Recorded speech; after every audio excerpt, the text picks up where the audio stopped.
बने का वज़ीर-ए-आज़म आज़ाद कश्मीर शाह गुलाम कादिर, तारिक फारूक, कर्नल रिटायर्ड वक़ार अहमद और राजा फारूक हैदर के नामों पर गौर। नून लीग के बड़ों की बैठक मरी में नवाज शरीफ की ज़ेर सदारत इजलास। वज़ीर-ए-आज़म शहबाज शरीफ, वज़ीर-ए-आला पंजाब मरियम नवाज और दीगर रहनुमाओं की शिरकत। आज़ाद कश्मीर में हुकूमत साजी के हवाले से अहम फैसले मुतवक्के। आज़ाद कश्मीर की मखसूस नशिस्तों के लिए उम्मीदवारों की फहरिस्त भी नवाज शरीफ को दे दी गई। ख़वातीन की नशिस्तों के लिए मारिया इकबाल तराना, नासिरा खान, मरियम कश्मीरी, निसारा अब्बासी और सहरिश कमर शामिल। टेक्नोक्रेट की नशिस्त पर राजा शादाब सिकंदर और उलमा मशाइख की नशिस्त पर पीर मजहर सईद के नाम तजवीज़।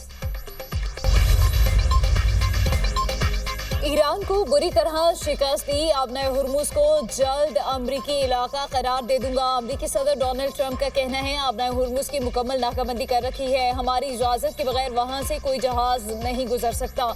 अमरीका ईरान को इक़्तिसादी तौर पर शदीद नुकसान पहुँचाएगा, महंगा फ्यूल बर्दाश्त कर लेंगे लेकिन ईरान को एटमी हथियार हासिल नहीं करने देंगे। ट्रंप ने बहरी बेड़े इब्राहिम लिंकन पर फौजी एहलकारों की ज़हनी सेहत से मुतालिक रिपोर्ट मुस्तरद कर दी। कहा फौजी एहलकारों के अहले खाना ने कोई शिकायत नहीं की। ट्रंप का एक बार फिर नेटो ममालिक से शिकवा। कहा हमें ज़रूरत पड़ी तो नेटो हमारे काम नहीं आया। मजाक मजाक में बयान, दुनिया हैरान। अमरीकी अखबार वॉल स्ट्रीट जर्नल के मुताबिक व्हाइट हाउस के ओहदेदार का कहना है सदर डोनाल्ड ट्रंप ने आबनाए हुर्मुज को जल्द अमरीकी इलाका करार देने का ऐलान मजाक में किया था। आबनाए हुर्मुज ईरान की थी, है और रहेगी ईरान का डोनाल्ड ट्रंप का पैगाम। ईरानी नायब वज़ीर ख़ारिजा काज़िम गरीब आबादी का कहना है ईरान अमरीका की धमकियों या ताकत से मरूब नहीं होगा। आबनाए हुर्मुज को खोलना या बंद करना सिर्फ ईरान के इख्तियार में होगा। अमरीका से मुज़ाकरात दोबारा शुरू करने का फैसला अभी नहीं हुआ। पैगामात के तबादले का मतलब मुज़ाकरात नहीं। ईरानी वज़ीर ख़ारिजा अब्बास अराग़ची कहते हैं ईरान और अमरीका के दरमियान मुज़ाकरात की बहाली फ़िलहाल गैर यकीनी है। कतर और पाकिस्तान के ज़रिए सफारती राबते जारी हैं। मौजूदा सूरत हाल ईरान के ख़िलाफ़ अमरीका से होने जारहियत का नतीजा है। ईरान ने नेक नियति के साथ सफारती अमल में शमूलियत इख्तियार की। ईरान ने 18 जून को जंग के खात्मे के लिए मुफाहमती यादाश्त पर दस्तखत किए थे। तर्जुमान ईरानी वज़ारत ख़ारिजा इस्माइल बक़ाई का कहना है अमरीकी ख़ारिजा पॉलिसी झूठ पर मबनी है। इस्माइल बक़ाई ने अमरीकी पॉलिसी पर दोस्तोफिस्की के नावल बर्दार्स का हवाला दिया और कहा कि झूठ बोलने वाला अपने ही झूठ पर यकीन करने लगता है, झूठा शख्स अपनी इज्जत खो देता है।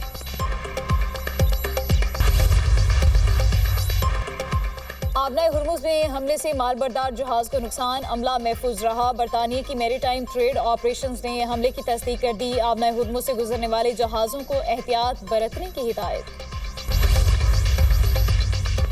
ईरानी अफवाज ने दुनिया भर के मजलूमों के लिए मुज़ाहमत के दरवाजे खोल दिए। जंग ने आलमी ताकतों को शिकस्त देने की उम्मीदें दोबारा जिंदा कर दी। पासदारान इंकलाब के commander in chief Ahmad Vahidi का बयान। कहा ईरानी अफवाज ने दुनिया की तारीख की सबसे बड़ी फौज को घुटने टेकने पर मजबूर किया। 6 माह की जंग में ईरानी अफवाज की कारकर्दगी काबिल तहसीन है। ईरानी कार्रवाइयों से दुनिया में इस्लामी निज़ाम के क़याम की राह हमवार हुई। पासदारान इंकलाब, फौज, पुलिस और बसीज फोर्सेस की कार्रवाइयाँ नतीजा खेज रहीं। कराची में एडिशनल डिस्ट्रिक्ट एंड सेशन जज शर्की की अदालत में मीर रज़ा कत्ल केस की समाअत। अदालत ने मीर रज़ा के बिजनेस पार्टनर अहमद की जमानत में 24 अगस्त तक तोसी कर दी। अदालत ने मुलजिम को हिरासत करने से रोक दिया। मुलजिम को शहर से बाहर न जाने की हिदायत। तफ्तीश में सुस्त रवि पर अदालत का इजहार तशवीश। रिमार्क्स ने एक बंदे का कत्ल हुआ है, वालिद, खानदान और शहर वाले परेशान हैं, तहकीकात करें, जो हकाइक हैं सामने लाएं।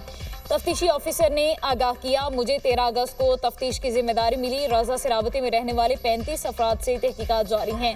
अभी तक कोई मुलजिम मिला, ना ही हमने किसी को मुलजिम बनाया है।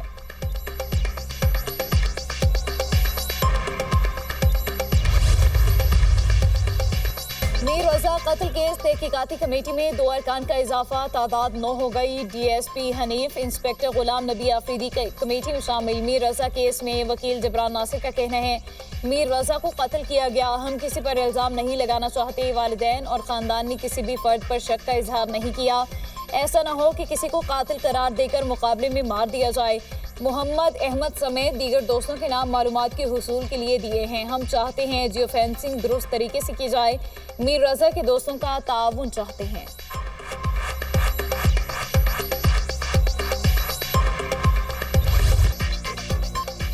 مارشل سید عاصم منیر کا یوم آزادی کے موقع پر سابق فوجیوں کے اعزاز میں استقبالیہ ISPR کے مطابق فیلڈ مارشل نے سابق فوجیوں اور افسران کی گراں قدر خدمات کو خراج تحسین پیش کیا۔ سابق فوجیوں کا پاک فوج کی قیادت پر مکمل اعتماد کا اظہار، ابھرتے سیکیورٹی چیلنجز سے نمٹنے میں مسلح افواج کی حمایت جاری رکھنے کا عزم۔ فیلڈ مارشل نے کہا، سابق فوجیوں کا تجربہ اور رہنمائی پاک فوج کا قیمتی ادارہ جاتی اثاثہ ہے۔ بدلتے سیکیورٹی ماحول سے نمٹنے میں سابق فوجیوں کی رہنمائی اہم ہے۔ سابق فوجیوں نے قومی اتحاد، امن، استحکام اور خوشحالی کے لیے کردار جاری رکھنے کے عزم کا اظہار کیا۔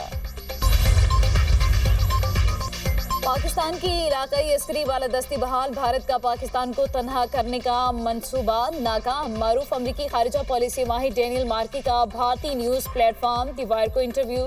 کہا، پاکستان، سعودی عرب اور ترکی کے درمیان معاہدہ اسلام آباد کے لیے بڑی کامیابی ہے۔ خلیجی طاقتوں کے ساتھ قربت اسلام آباد کو مشرق وسطی سے دور رکھنے کی بھارتی کوششیں ناکام بنا رہی ہے۔ سہ افریقی تعاون سے پاکستان کی دفاعی صلاحیت، مالی پشت پناہی اور علاقائی اثر و رسوخ بڑھے گا۔ بھارت نے مشرق وسطی میں خصوصی تعلقات قائم کرنے کے لیے اربوں ڈالر خرچ کیے مگر ناکام رہا۔ افغانستان میں 20 سالہ جنگ کے دوران پاکستانی افواج نے اپنی غیر معمولی ملکی تصوراتی اہمیت ثابت کر دی۔ پاکستانی فوج دنیا کی 10 طاقتور ترین افواج میں شامل ہیں۔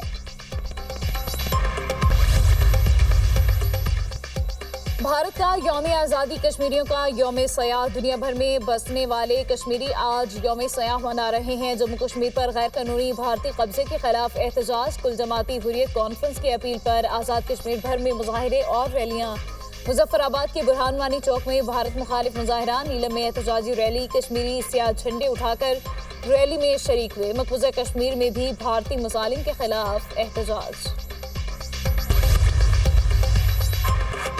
باغ آزاد کشمیر کے 2 حلقوں کے 23 پولنگ اسٹیشنز پر ری پولنگ، LA-15 کے 9 اور LA-16 کے 14 پولنگ اسٹیشنز پر پولنگ ہو رہی ہے۔ LA-16 باغ 3 کے 14 پولنگ اسٹیشنز پر ووٹرز کی تعداد 7004 ہے۔ LA-15 باغ 2 کے 9 پولنگ اسٹیشنز پر 5000 افراد حق رائے دہی استعمال کرنے کے اہل ہیں۔ ری پولنگ کے دوران سیکیورٹی کے سخت انتظامات کیے گئے ہیں۔